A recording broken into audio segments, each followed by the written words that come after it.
أشرف داري يصعق الأهلي من جديد والتحرك للتوقيع الرسمي مع نجم المغرب خلال أيام.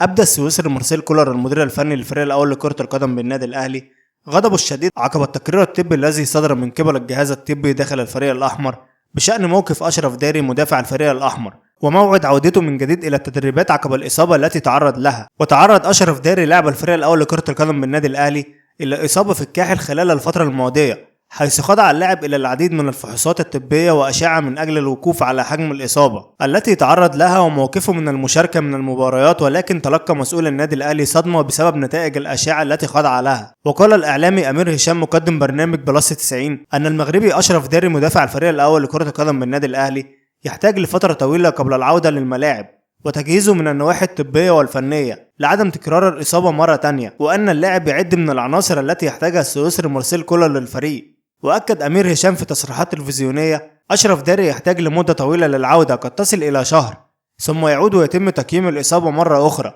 واللاعب المغربي سوف يغيب عن مواجهة كأس التحدي في نصف نهائي كأس الانتركونتيننتال. وأضاف أمير هشام النادي الأهلي قرر تفعيل بند شراء المغربي يحيى عطية الله خلال الفترة المقبلة.